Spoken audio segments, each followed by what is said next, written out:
स्वागत है आप सभी का हमारे चैनल वांटेज गाइड में। आज की इस वीडियो में हम बात करेंगे रावल रतन सिंह, जो कि चित्तौड़गढ़ के शासक थे। रावल रतन सिंह जी को रतन सेन के नाम से भी जाना जाता था। इनका जन्म चित्तौड़ में हुआ था। रावल रतन सिंह बप्पा रावल के गुहिल वंश के अंतिम शासक थे। उनके पिता का नाम रावल समर सिंह था।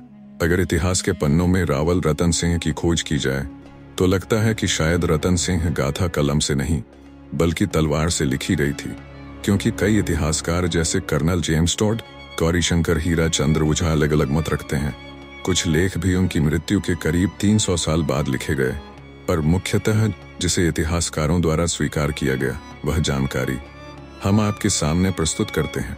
रावल समर सिंह की मृत्यु के बाद 1302 ईस्वी में चित्तौड़ को रावल रतन सिंह के रूप में एक नया शासक मिला था।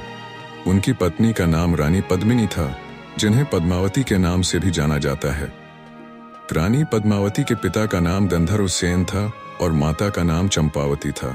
वहीं 1302 में दिल्ली पर अलाउद्दीन खिलजी का शासन था। व्यापार के सिलसिले में कई बार व्यापारियों को चित्तौड़ होते हुए जाना पड़ता था, जिसका कर शासन को देना पड़ता था। एक बार यह कर खुद खिलजी को भी देना पड़ा था।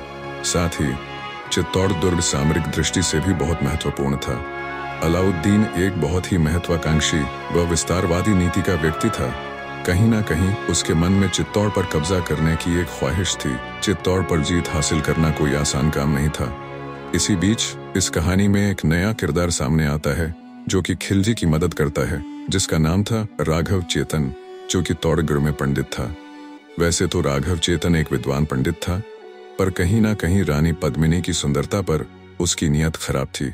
जैसे ही इस बात का पता रतन सिंह को हुआ, उन्होंने राघव चेतन को अपमानित कर चित्तौड़ से निष्कासित किया।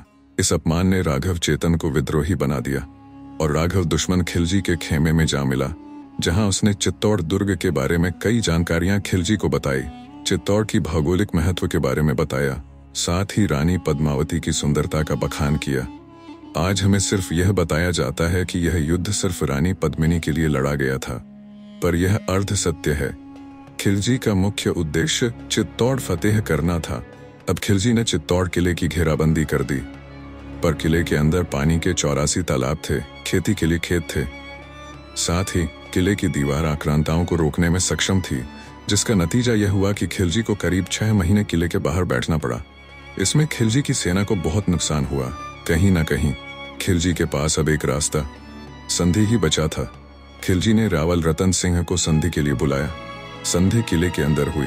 रिवाज को मानते हुए रतन सिंह खिलजी को बाहर तक छोड़ने गए, जहां छल से दुश्मन सेना ने उन्हें बंदी बना लिया। कहानियों के अनुसार खिलजी ने रानी पद्मिनी को देखने की शर्त रखी। तब तालाब के पानी में रानी की छाया को दिखाया गया।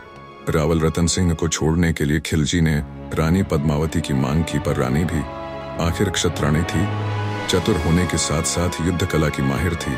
उन्होंने अपने मुंह बोले भोरा और गोरा के भतीजे बादल को अपनी योजना का नेतृत्व दिया, जिसमें सैनिक महिलाओं की पालकियों में बैठकर हथियार छुपाकर दुश्मन खेमे में दाखिल हुए और हमला बोल दिया। रतन सिंह को छुड़ाकर किले में ले गए। इस युद्ध में सेनापति बादल वीर गति को प्राप्त हुए।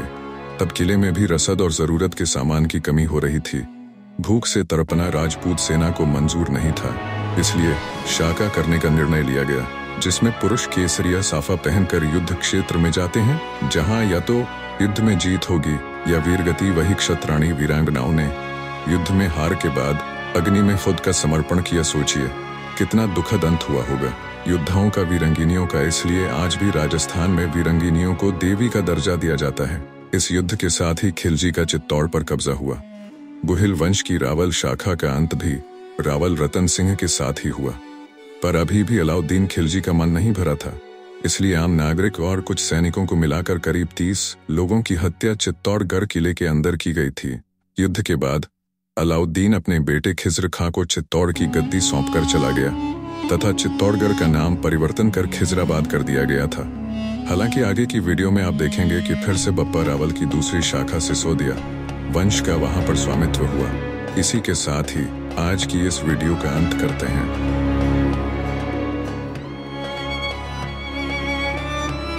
आशा करते हैं आज की यह वीडियो आपको पसंद आई होगी। कृपया लाइक, शेयर और सब्सक्राइब करें। धन्यवाद। मिलते हैं अगली वीडियो में।